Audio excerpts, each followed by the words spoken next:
Ini Marian Bachmeier. Inilah sosok ibu yang menembak pemangsa anaknya tahu. Kisahnya, Marian Bachmeier adalah seorang ibu tunggal yang berjuang untuk membesarkan anak perempuannya. Dia tinggal bersama anak perempuan ketiganya yang bernama Anna. Manakala dua anak yang lebih tua telah diserahkan kepada orang lain untuk dijadikan anak angkat. Menjadi ibu tunggal bukanlah perkara yang mudah. Nasib baik si Marian ini bekerja sebagai pengurus pub. Dapatlah dia menyara hidup dorang berdua. Marian menyayangi Anna, tetapi nampaknya putrinya itu tidak melihat betapa ibunya sangat menyayanginya, sehinggalah semuanya sudah terlambat. Pada tahun 1980, Marian dan Anna bergaduh. Difahamkan pada hari penuh emosi itu, kanak-kanak berusia 7 tahun itu ponteng sekolah selepas bertengkar dengan ibunya. Apa yang Marian tidak tahu ialah Anna nampaknya telah diculik oleh jirannya yang berusia 35 tahun ketika dia ponteng. Penculik itu adalah seorang tukang daging tempatan bernama Klaus Grabowski yang sudah ada rekod jenayah. Dia ada sejarah penderaan, terutamanya terhadap kanak-kanak. Ternyata si Grabowski telah menahan Anna di rumahnya selama berjam-jam sebelum dia kemudian mencekiknya dengan stoking. Selepas Anna meninggal dunia, mayatnya disimpan di dalam kotak cardboard dan ditinggalkan di tebing, terusan berhampiran. Si ibu Marian Bachmeier sudah tentu hancur dan marah apabila dia menerima berita bahawa anak perempuannya telah pun meninggal dunia. Fakta bahawa anak perempuannya dibunuh oleh jirannya sendiri menambah beban mental yang ditanggungnya. Selama setahun, Marian ke sana-sini bertemu ramai orang untuk mengusahakan kes itu supaya Grabowski boleh dibicarakan dengan adil. Malang sekali sistem keadilan mengecewakan si ibu. Grabowski telah ditangkap pada malam yang sama selepas tunangnya memaklumkan kepada polis. Grabowski mengaku melakukan pembunuhan itu tetapi menafikan bahawa dia mendera kanak-kanak itu. Sebaliknya Grabowski mengarang cerita yang pelik. Grabowski mendakwa dia mencekik gadis kecil itu selepas si kecil itu cuba memerah sugutnya. Menurut Grabowski lagi, si Anna ni cuba meminta wang dan mengancam untuk memberitahu ibunya bahawa dia telah mencabulnya. Jika Grabowski tidak memberinya wang itu, perbicaraan Grabowski mungkin akan menambah penghinaan kepada kecederaan di hati Marian.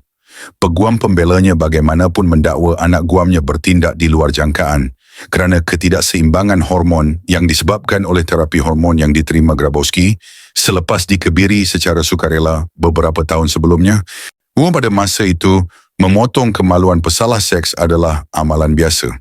Sudah tentulah benda ini amat memudahkan untuk mencegah kes rogol, kan? Tapi, beberapa kes membuktikan bahawa serangan tragis daripada orang yang sama masih boleh berlaku, walaupun tidak berlandaskan nafsu, sebaliknya kerana gangguan mental. Mungkin kerana undang-undang pengebirian inilah yang akhirnya membuatkan kes Grabowski terasa ringan di mata hakim. Lagipun dia sudah tidak mempunyai kemaluan dan kemungkinan jenayah itu berlaku kerana dia gila. Bukankah itu bermakna dia tidak boleh dihukum seperti lelaki normal umumnya? Marian telah menjangkakan pembelaan seperti ini. Daripada pembelaan peguam Grabowski yang sukar disangkal, serta peserta perbicaraan yang memilih untuk berhenti membuat tuduhan pelik terhadap Grabowski sebab menganggap dia hanya seorang yang menghidap penyakit mental, Marian akhirnya mengalah. Tapi dia tidak mengalah dengan keadaan itu. Dia hanya berputus asa dengan perbicaraan itu saja. Pada hari ketiga perbicaraan di Mahkamah Daerah Lübeck, Marian Bachmeier mengeluarkan pistol Beretta kaliber 22 dari bagnya dan menarik picu sebanyak 8 kali. 6 daripada tembakan terkena Grabowski dan 2 tersasar. Lelaki itu mati serta-merta di atas lantai bilik mahkamah. Si ibu yang pada mulanya menjadi mangsa segera bertukar menjadi suspek. Sudah tentu, ini sangat buruk untuk Marian.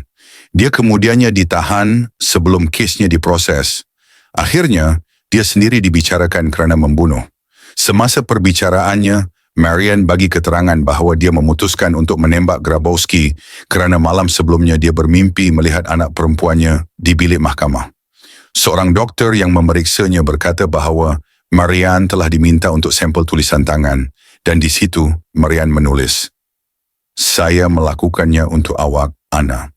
Marian juga menghiasi kertas di mana ayat itu ditulis dengan 7 hati.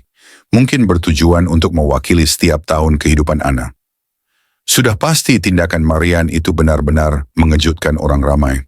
Marian Bachmeier mendapati dirinya berada di tengah-tengah perhatian media. Perbicaraan beliau menarik perhatian antarabangsa kerana vigilantisme ganasnya. Majalah mingguan German Stern juga menyiarkan satu siri artikel tentang perbicaraan itu dan menyelidiki kehidupan Bachmeier sebagai ibu tunggal bekerja yang mengalami permulaan hidup yang sukar. Bachmeier dilaporkan menjual kisah hidupnya kepada majalah itu dengan harga kira-kira $158,000 untuk menampung kos perbicaraannya. Majalah itu mendapat sambutan yang menggalakkan daripada pembaca. Sudah tentu sambutan terbahagi kepada dua. Ada yang beranggapan perbuatan biadab itu tidak wajar, malah ada pula yang merasakan si ibu melakukan perkara biasa sebagai seorang yang sangat menyayangi anaknya. Ramai yang mengkritiknya, tetapi ramai juga yang bersimpati. Selain daripada perbahasan moral, terdapat juga perbahasan undang-undang sama ada penembakan itu telah dirancang sejak dahulu lagi atau sekadar tindak balas yang impulsif. Sebabnya, keputusan yang berbeza akan membawa kepada hukuman yang berbeza.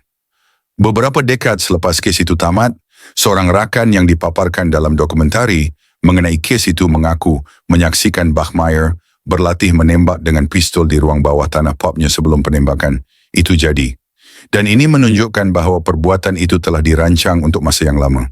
Pada akhir perbicaraan, mahkamah akhirnya mensabitkan Bachmeier atas kesalahan pembunuhan yang dirancang dan menjatuhkan hukuman penjara selama 6 tahun pada tahun 1983. Pada Jun 1985, Marian Bachmeier dibebaskan dari penjara selepas hanya menjalani separuh daripada hukumannya. Dia berpindah ke Nigeria, di mana dia berkahwin dan tinggal sehingga tahun 1990. Selepas menceraikan suaminya, Bachmeier berpindah ke Sicily, di mana dia tinggal kat situ sehingga dia didiagnosis dengan kanser pankreas. Lepas itu dia kembali ke Jerman dan dia meninggal dunia pada 17 September 1996 pada usia 46 tahun. Dia dikebumikan di sebelah anak perempuannya, Ana.